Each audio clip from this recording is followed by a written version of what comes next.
Él es el coronel Marulanda, ustedes lo conocen, es colombiano y hace pocos días estuvo con nosotros, pero el más reciente trabajo, publicado entre otros periódicos por El Nacional, describe lo que fue la parada del 5 de julio, día de la fuerza, de la firma del Acta de Independencia y de la Fuerza Armada Nacional, no sé por qué, ellos se lo tomaron para ello, y empieza a describir, ¿no?, lo que son las adquisiciones armamentísticas de la narcotiranía. Es bien interesante y empieza así. Y es interesante conocer y que el mundo conozca cómo se invierte en armamento, ¿no? No sé si es que piensan que Colombia lo va a invadir con la ayuda de los norteamericanos, qué sé yo. En fin, además, empieza así. Además de los ya conocidos tanques T-72, las plataformas de defensa aérea S-300, los Sukhoi, helicópteros de ataque M-35 y radares. Hay una serie de nuevos armamentos. Yo quisiera que el coronel Marulanda primero nos hablara de esos armamentos y luego cómo él interpreta ese desfile. Él, que es militar colombiano, ¿cómo interpreta ese desfile? Si fue un desfile realmente militar o carnestolento o una mezcla de las dos cosas por el mamotreto ese grandote que desfilaba con la ausencia por segundo año consecutivo de Maduro. Debe ser que le tiene miedo que le pueda suceder algo con los militares venezolanos o sorpresa. Bienvenido entonces, John Marulanda, coronel. Napoleón, muy buenos días, si puedo decirlo, o noches, no sé cuándo vaya usted a transmitir su programa. Muchas gracias por su amable invitación. Y bueno, déjeme decirle que estuve con mucho detenimiento observando el desfile del 5 de julio. Vimos desfilar los tanques ya viejitos T-72 rusos. Vimos algunas de las baterías S-300 antiaéreas. Acuérdense que allá en Venezuela también están las baterías antiaéreas Pechora y los Buk, también rusos, ¿no? Vimos desfilar por primera vez las plataformas de lanzamiento múltiple de origen iraní, los Mojave 2, que son unos drones que han utilizado los iraníes con armamento, con RPG, para atacar a los iraquíes en sus momentos. Y también vimos con alguna sorpresa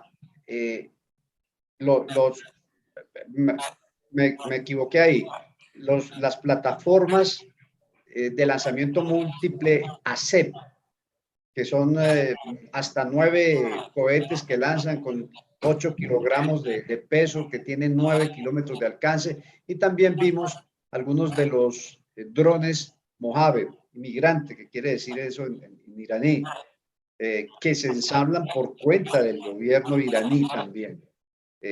Hay que aclarar que allá también en Venezuela existen los Orlan rusos, también drones.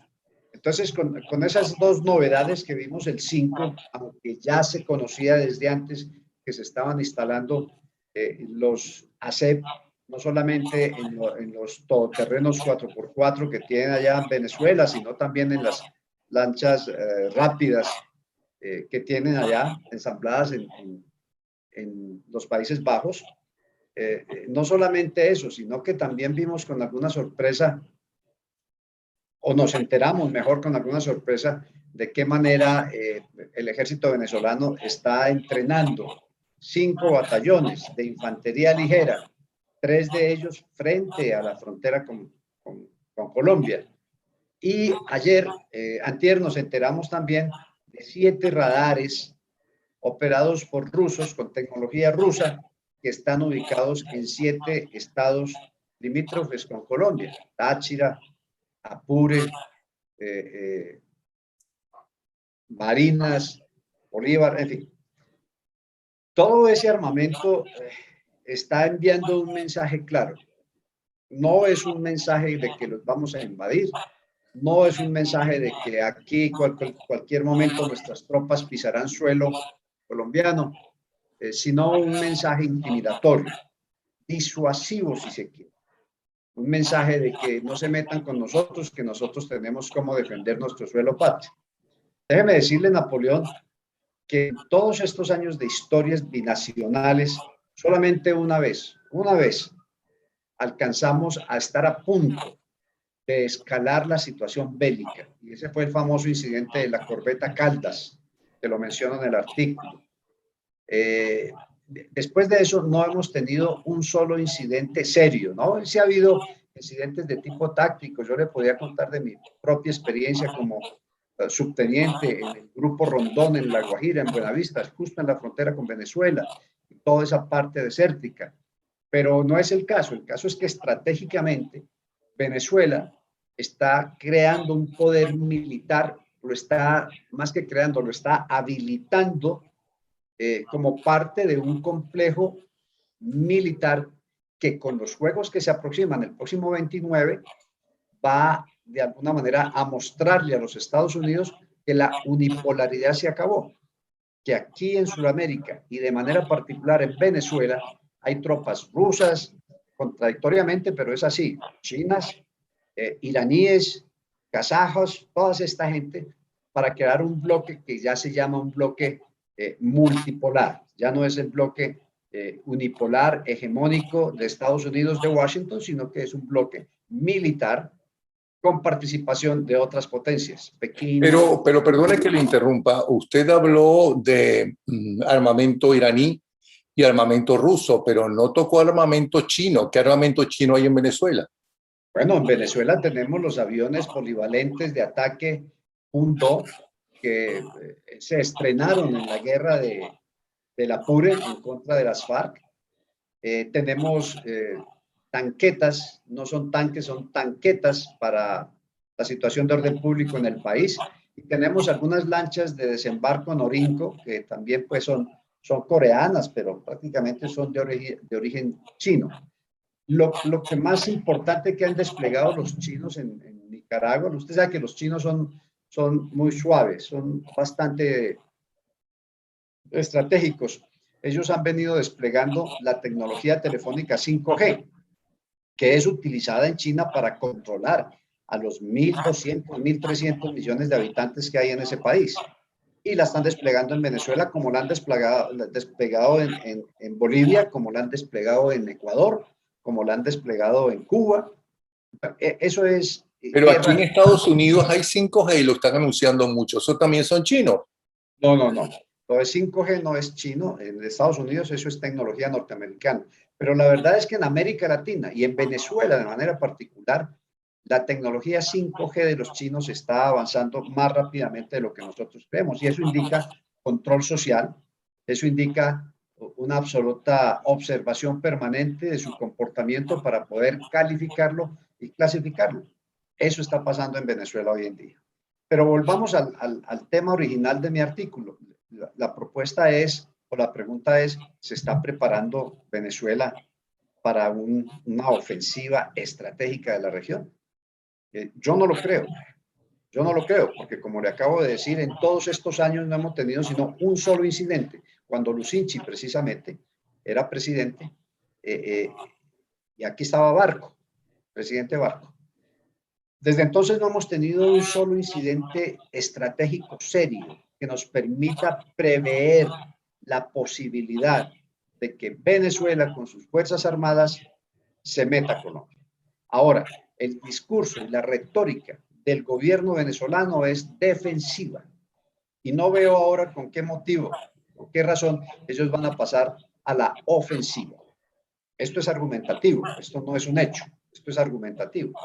Y en el poder relativo de combate que hemos hecho con el mando militar aquí en Colombia, pues es claro que la parte humana, la parte de mando, de control, de espíritu de combate, de entrenamiento, todo esto no es el mejor. Están enfrentando a un ejército que como el colombiano lleva 60 años de conflicto interno. Ayer nomás en Tibú, norte de Santander, fronterizo con Venezuela, vimos una escuadra de hombres del ELN uniformados, encapuchados, con armamento, justo frente al Palacio Municipal de Tibú. Y eso es un indicador claro de todo lo que puede estar pasando en Colombia. Mucho más con el ELN, que se ha fortalecido a raíz de la bienvenida que le ha dado el gobierno de Venezuela, que lo ha convertido en un actor de primer orden. Yo diría que desafortunadamente están muy alejados de la ideología castrista y están más metidos con todo lo que es narcotraficante, que le permite, el narcotráfico le permite tener suficiente dinero para reclutar jóvenes venezolanos. Tiene cerca de 600, 700 en la frontera que los está entrenando. Entonces, ahí tiene suficiente dinero para adquirir nuevo armamento y son una verdadera amenaza frente a la cual el gobierno entrante de Petro ha manifestado su intención clara de reiniciar el proceso de diálogo. Entonces tenemos en Venezuela no solamente ese armamento de guerras industriales, como está sucediendo entre Rusia y Ucrania en este momento, sino guerras de cuarta generación, es decir, guerras cibernéticas, guerra en las redes, guerra en todo lo que son las redes sociales. Tenemos batallones de redes de guerra cibernética que están actuando en Venezuela desde hace rato, eso no es nuevo, desde hace rato.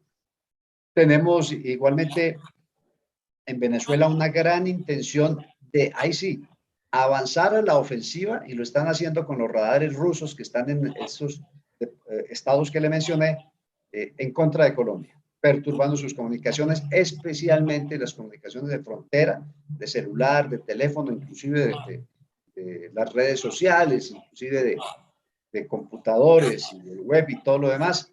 Y eso está siendo operado y manejado por los rusos. Entonces, estamos frente a esa realidad en este momento. Ahora, vamos a tener un presidente que es del mismo origen del que fue Chávez en su momento y del que es el Maduro posteriormente. Es decir, son izquierdistas.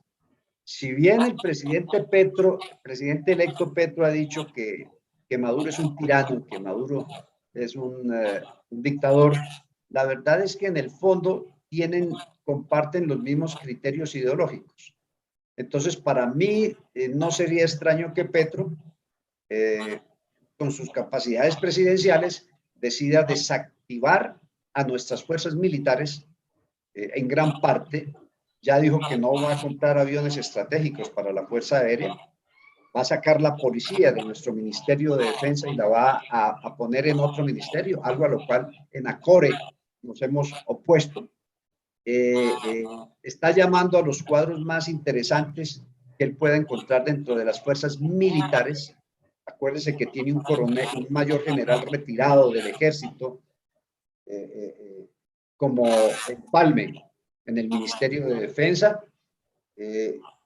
Ha venido manifestando su confianza en que espera que el mando militar le rinda honores el 7 de agosto. Una vez sea reconocido por el Congreso y que el comandante de esa unidad le rinda honores de corazón, lo dijo literalmente. Entonces, estamos en esa situación en donde no sabemos si lo que se está dando al otro lado de la frontera, que es reciente, es fresco, lo que se va a dar el 29, que es una gran expectativa que hay, y la coincidencia ideológica entre los dos gobernantes, sean corolarios, no, mejor, sean anunciadores de un bloque hegemónico desde Sudamérica para enfrentar a Washington, para pelarle el diente a Washington. Esto sin contar con que en el Caribe puede el límite marítimo entre Colombia y Nicaragua, que está en litigio, pueda generar una perturbación ahí en el Caribe, que como usted sabe, por ahí sale casi el 60% del comercio norteamericano. En eso estamos, Napoleón. Ahora, el hecho de que Petro ahora vaya a ser presidente y sus orígenes comunes, según usted mismo ha dicho, no generaría menos tensión entre ambos países. Se espera que así sea, se espera, no está garantizado. Y mayor fuerza del narcotráfico. Allá voy. Petro ha anunciado que va a abrir la frontera binacional, 2.220 y pico kilómetros que tenemos con Venezuela. Ya los comerciantes y empresarios de ambos países se han reunido, creo que fue en San Antonio del Táchira, con gran expectativa de que vuelva el comercio a crecer. Esta es la frontera más viva de América completa, más que la de Estados Unidos con Canadá, que Estados Unidos con México. Una frontera comercialmente es la más viva, pero decayó en los últimos años debido a la posición de Duque, debido a la posición de Maduro, bueno, tantas cosas que han sucedido. Ahora Petro dice, yo voy a reabrir la frontera, que de hecho está reabierta, está controlada. Dice, yo voy a dejar que esa tierra de nadie se convierta en una tierra en donde haya progreso, en donde haya desarrollo, en donde haya intercambio comercial y demás. Vamos a ver Venezuela qué dice al respecto, en ese aspecto comercial. Pero él ha anunciado que va a abrir la frontera. Eso tiene varios riesgos para nosotros los militares.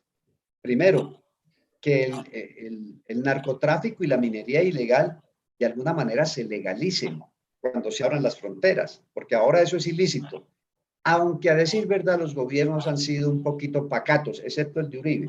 Ya de Uribe para acá todos han mirado para otro lado, así la Casa Blanca diga ayer en un informe que se redujo en un 5, 6, 10% la extensión de cultivos y la producción de cocaína. Pero recuerde usted, Napoleón, que Colombia es el primer productor mundial de cocaína. Pero en ese informe no se dijo también que a pesar de eso aumentó la producción de cocaína. Sí, sí, sí, sí, sí. Exactamente eso fue lo que dijeron. Se disminuyeron la cantidad de hectáreas con hojas de cocaína, pero la cantidad de cocaína que se produjo es superior a la de los años anteriores. Lo que quiere decir que los refinadores de cocaína y especialmente los emisarios mexicanos que están en Venezuela y en Colombia están muy al pie de que se produzca ya no 1, 2, 3, sino hasta 7 cultivos al año. Y eso es una cantidad increíble. Nosotros calculamos que estamos produciendo 1.500, 1.400 toneladas métricas al año de cocaína. Y eso es mucho, mucha la producción, mucho el dinero, sobre todo en un mundo en donde el consumo de la cocaína está al alza. En el sudeste asiático, sur del Pacífico, en el Asia, en los Estados Unidos, principal consumidor del mundo de cocaína. De modo que eso es lo que estamos viviendo aquí en estos días que nos tienen a todos con los pelos de punta, ¿no? Con los pelos parados, viendo a ver qué sigue con el gobierno de Petro. Ahora, ¿cuál es el futuro inmediato entonces de América Latina? Porque ahora viene Brasil y lo más probable es que Lula gane. Pero también se dice que Petro no es Daniel Ortega, ni Lula da Silva, ni Chávez, ni Maduro, que Petro está mucho mejor preparado y que no es tan radical. Cuando él tuvo poder regional, es verdad, fue muy radical. Así es. No, lo que estamos viendo es que Petro ha cedido mucho en algunas de las premisas de su discurso de campaña. Le ha cedido mucha razón al presidente Duque cuando dijo Maduro no entra aquí, y él dijo, bueno, dejemos así, que Maduro no entre. Eso es una cesión, aunque es mínima en el aspecto protocolario y diplomático, significativa, es muy significativa. Él también no es radical en el aspecto de las fuerzas militares. Algunos nos dicen que está repitiendo el discurso de Venezuela, ¿no?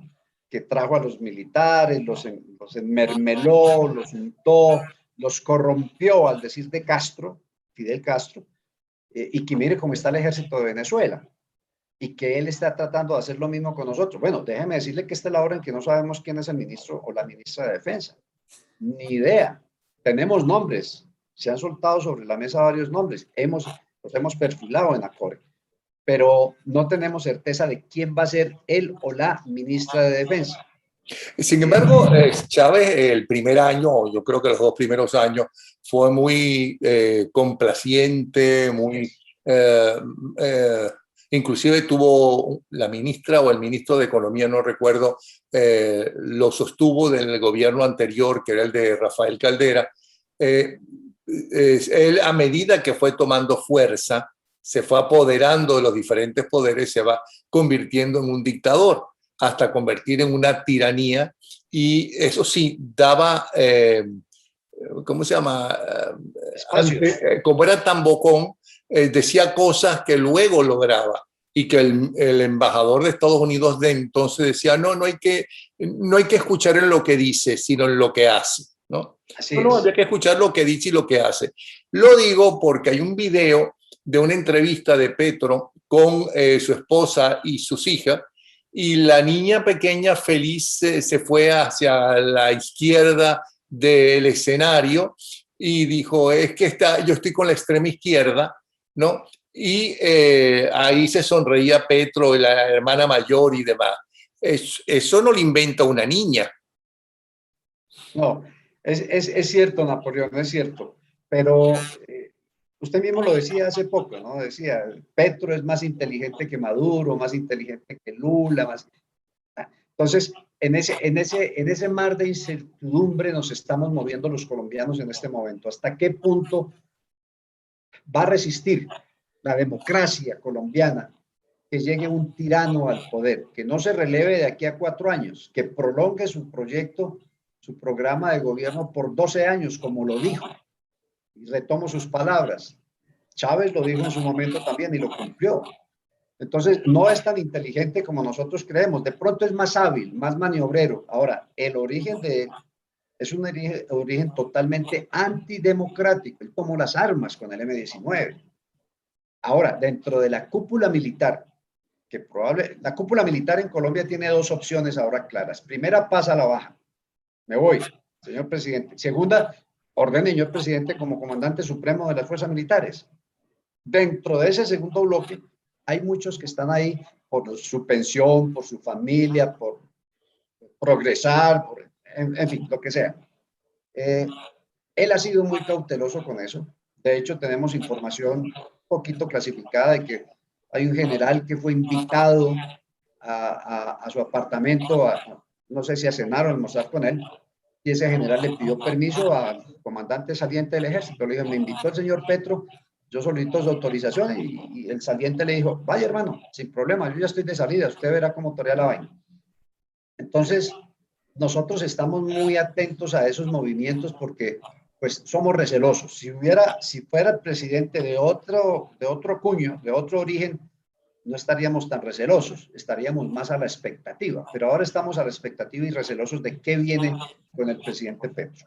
Ahora, hace pocas horas atrás conversaba con una internacionalista que tuvo posiciones muy importantes en las discusiones para lograr que Centroamérica no cayera prematuramente, porque está cayendo en dictaduras de extrema izquierda, como es Beatriz Rangel, que decía que la derecha y la democracia, el centro, la centro derecha, no tiene líderes en este momento. En cambio, la izquierda sí, que lo único que puede decir democrático que tiene la derecha o la democracia, no sé cómo lo tildaba ella, es a Uribe por un lado y al presidente de Uruguay por otro lado, al actual presidente de Uruguay.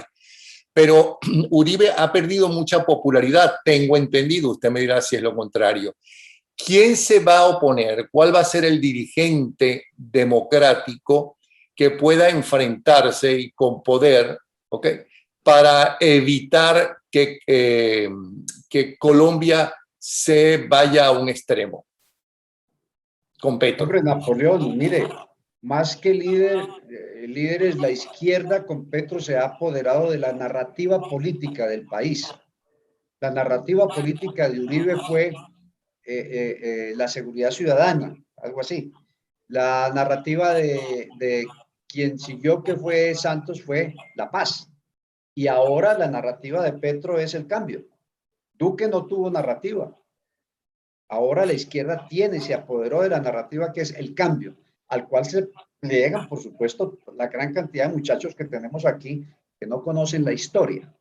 Dentro de la derecha, pues nosotros tenemos a Rafael Nieto, tenemos a María Fernanda Cabal, tenemos a Enrique Gómez, tenemos una playa de personas convencidas ideológicamente de que la derecha es lo que más le sirve a Colombia. ¿Cuál de ellos será el que enarbole el estandarte de líder? Es algo que estamos por decidir. Pero ninguno de ellos se destaca por encima de los otros. No. Rafael Nieto tiene su discurso, Enrique Gómez tiene su discurso, María Fernanda Cabal tiene su discurso y sus votos, que no tienen los otros dos. Entonces, en eso estamos, Napoleón. No podemos caracterizar ahora un líder de la derecha. El problema es que mientras más se demore en aparecer ese líder de la derecha, más ventaja coge la izquierda con Petro. Y las instituciones, ¿no? Ah, ¿A quién atienden? ¿Al presidente de la República de turno o a la Constitución colombiana? en el caso que a mí me toca, que es la institución castrense y la institución de fuerza pública en general, a la Constitución. Este es un ejército, unas fuerzas militares y armadas civilistas desde hace mucho tiempo. Son constitucionalistas. Pero fíjese usted, dentro del mando militar actual no hay comandantes que tengan un sentimiento de animadversión hacia el M-19 porque no pelearon contra ese grupo. Yo peleé en contra de ese grupo y yo no me trago a Petro, porque no porque sea Petro, sino porque era un terrorista más del M-19 contra el cual yo peleé con las armas en la mano. Los que hay ahora no. Entonces ellos ven con alguna complacencia pequeña, pero bueno, de que está llegando hoy es un tipo que se salió de la guerrilla en su momento, pero ellos no han internalizado de que ellos quemaron el Palacio de Justicia, que ellos quemaron a los magistrados, que ellos asesinaron a José Raquel Mercado, que esas cosas no lo han internalizado. Entonces, pero eso perdone que le interrumpa. En el asalto al Palacio de Justicia no estaba Petro, eso es lo que dicen los que defienden a Petro. no ¿En importa. qué atentados terroristas estaba Petro y cuáles atentados terroristas Petro abiertamente aplaudió? No, Petro era parte de la jerarquía y del mando del M-19. Cuando sucedió el Palacio de Justicia, él estaba detenido porque él guardaba armamento del M-19, porque él aparece en videos con su máscara aquí, que es M-19 y su gorra. Es decir, pero eso es historia para la nueva cúpula militar, que sí ha leído la historia, la ha leído, pero no tiene el sentimiento que tenemos muchos de los retirados, yo diría la mayoría, y es de que bueno, tenemos un rencor acunado histórico ahí que lo hemos tratado de lavar, pero cuando uno ve a Petro dice, no, pues este era del M-19, este era otro terrorista más. Eso no pasa en la cúpula de hoy en día. Ahora, una cosa es haber pertenecido al Partido Comunista, ¿no? Y haber cambiado y haberse dado cuenta de que una cosa es muy bonito lo que dicen y que tienen un ofrecimiento para los pobres. De eso también hablaba con Beatriz Rangel, aunque a la hora de la verdad no lo cumplan, sino que utilizan a los pobres y les interesa la pobreza porque ahí está su poder, ¿no? Para hacerles creer a la gente necesitada tener esperanza, porque la religión católica, la esperanza es al morir ir al cielo si me porto bien, ¿ok? Así es. Sí, no, pero es que se parece mucho. Es que yo creo que los comunistas le robaron muchas ideas a la base católica cristiana. Pero otra cosa es ser terrorista, que es muy diferente. Por eso le vuelvo a preguntar. Cuando Petro tuvo realmente poder, ¿ok? Limitado en ese momento, pero poder realmente, él actuó como un extremista. No, no, la verdad es que no. Él es terrible mal administrador. Como alcalde de Bogotá, dejó a Bogotá muy mal económicamente, pero él fue muy condescendiente con los militares que le tocaron en oportunidad, con los militares del ejército, con la policía. Él fue muy condescendiente con ellos y de hecho les dio todos los recursos que ellos le pidieron. Tememos que eso lo... Dígame. Sí. Otra cosa, él planifica con tiempo a futuro, como hacen los chinos, porque los chinos no es por años, sino por décadas y hasta por siglos, en eso son maestros.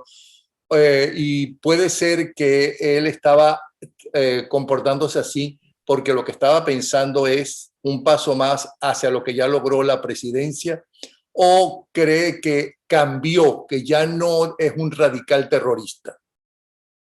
Napoleón, yo no le puedo responder esa pregunta en este momento. Él ha mostrado síntomas de ser un hombre planificador cuando en su campaña dijo, mi programa se demora por lo menos 12 años. Entonces todos nos miramos a decir, bueno, ¿y este caballero qué piensa de la vida? Está en un régimen democrático. Fácil, a los 4 años se va y deja un superstite ahí que le siga su campaña.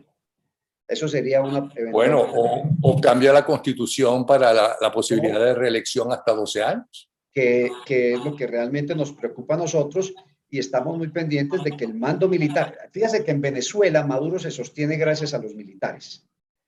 No hay ninguna otra opción, ni económicamente, nada de eso. Los militares son los que lo tienen ahí. Aquí puede pasar lo mismo.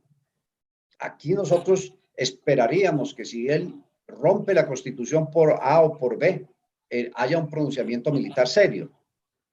Pero tampoco estamos tan seguros que eso sea así, viendo lo No, pero se utiliza supuestamente el poder popular como ellos siempre hablan y entonces convoca al pueblo para votar si hay que cambiar o no la constitución y demás. Así es. Y tiene muchísima popularidad. Antes que empiece a bajar su popularidad, lo hace supuestamente legalmente. Nosotros esperamos que esta luna de miel de él dure por ahí 1 año, si mucho, con los mismos parámetros que usted hace un momento mencionó, pero finalmente creemos que él va a dar el zarpazo en 1 año, año y medio, 8 meses, no sabemos. Por eso estamos todos con los pelos de punta aquí viendo a ver qué pasa. Fíjese que yo acabo de llegar de una reunión con el sector petrolero, que es tan importante para Colombia. Pues es la principal industria de Colombia, Ecopetrol, ¿no? Ecopetrol salió, es una historia larga, pero los petroleros me decían, mire, John, nosotros estamos un poquito engolosinados con Petro, porque eso de la transición energética, eso no se va a dar ya, eso se va a demorar mucho. Y nosotros estamos invirtiendo cualquier cantidad de dinero en exploración. Y me mencionaron los venezolanos, dijeron, aquí hay unos venezolanos muy capaces que nos están ayudando mucho con esto. Bueno, pero ellos, como yo, terminamos en decir, no, tenemos una gran incertidumbre. No sabemos esto para dónde va. Tenemos indicios, tenemos asomos, tenemos trazos, pero no sabemos con certeza para dónde va. Y ahí metimos el discurso de las fuerzas militares, lo del ministro, lo de los cuadros, todas esas cuestiones, y ellos dijeron, bueno, por eso queríamos hablar con usted, ¿para dónde van las fuerzas militares? ¿Qué van a hacer las fuerzas militares? Les dije, descarten de una vez que va a haber un golpe, un pronunciamiento, un motín, una rebelión, no lo va a haber, no lo va a haber, y a él se le van a rendir honores como presidente constitucional el 7 de agosto, una vez el Congreso lo reconozca, él sale, le rinden honores y por los militares basta ahí. Hay que esperar de ahí para allá qué decisiones se empieza a tomar. Esperamos que el 7 de agosto, ojalá antes, él anuncie quién va a ser su ministro o ministra de Defensa. En eso estamos. No creo que les vaya a asustar mucho ese primer ministro de la Defensa, digo yo, después de la experiencia venezolana. Porque lo que sí hacen ellos es copiar todos los puntos, ¿no? Uno detrás de otro. Así es, ¿no? así es. Ellos entonces tienen un libreto, ¿no? Sí, tienen un libreto que les ha resultado muy bien. En cambio, los demócratas y la centroderecha ni se unen ni le ofrecen nada concreto a la gente, expectativas para el futuro. Y espero que no suceda como en Venezuela, que se callaron el primer y segundo año, ¿no? De las cosas que hacía y no replicaban, miren, esto que está haciendo va a traer estas consecuencias y esto. Vamos a esperar tanto tiempo y ustedes se van a dar cuenta para decírselo a la gente, especialmente a la gente que tiene más necesidad y que con razón quiere un cambio. Así es, que es el discurso de Petro y su movimiento. Mire, nosotros, a ver, desde el punto de vista militar, nosotros estamos muy a la expectativa, muy atentos a ver qué va a pasar con la institucionalidad castrense de Colombia. Recuerde usted que se dice por ahí que Venezuela era un cuartel y Colombia una universidad. ¿De acuerdo usted de eso? Sí, y Ecuador un monasterio. Entonces uno dice, bueno, aquí están los que piensan, aquí está la gente que le va a salir al frente. Ahora, que tiene mayorías parlamentarias precarias, pero las tiene. No se confíe mucho en la gente que piensa, ¿no? Mire a ver qué piensa la dirigencia política y cómo se une la dirigencia política, porque la gente que piensa en Venezuela ¿no? y que se tuvo que ir está triunfando en el mundo entero, ¿okay? Sí, esa gente que piensa. Pero, claro, son los militares los que, por un lado, y los dirigentes políticos de oposición, por otro lado, los que hay que fijarse qué es lo que está pasando con ellos. Así es, ¿no? Y a eso me refería yo cuando le decía que aquí hay gente que piensa que esta es una universidad, no la gente que piensa común y corriente, que son discretos y simplemente cogen su tula y se van. No, la gente que piensa y que es dirigente en diferentes gremios. Bueno, estamos a la expectativa a ver qué es lo que viene, cuáles son las proyecciones, qué es lo que se espera, cuál es el rumbo que va a tomar Colombia, cómo va a ser la situación con Venezuela, se van a volver a amistar o ya son amigos y simplemente crearon la ficción de enemistad entre ellos, qué va a pasar con la apertura de frontera, qué va a pasar con los juegos de guerra que inician el 29 allá en Maracay, en el estado Lara, Fuerte Maracay en Lara. ¿Qué va a pasar con todo eso? Es una gran incógnita que tenemos nosotros que estamos día a día tratando de aclarar. Yo creo que la clave es, y ya se nos acabó el tiempo, es que en este primer año, ¿no? O no sé si en los 2 primeros años, pero en el primer año la intención no es asustar a la oposición, asustar a los demócratas, asustar a los que creen en la Constitución colombiana. Que eso no es la idea, sino ir poco a poco, ¿no? Bueno, igual que hace cualquier gobierno, nuevo gobierno que quiere cambiar justamente las bases del país. De verdad, Marulanda, que muchas gracias, coronel, por estar nuevamente con nosotros y por darnos este análisis desde Colombia de lo que está pasando, ¿sí? No, a usted, Napoleón, muchas gracias por su espacio y recuerde de todas maneras que aquí tenemos un candidato elegido con una gran incertidumbre sobre cuál es el futuro de Colombia. Gracias. Hasta luego. Un abrazo. Bye.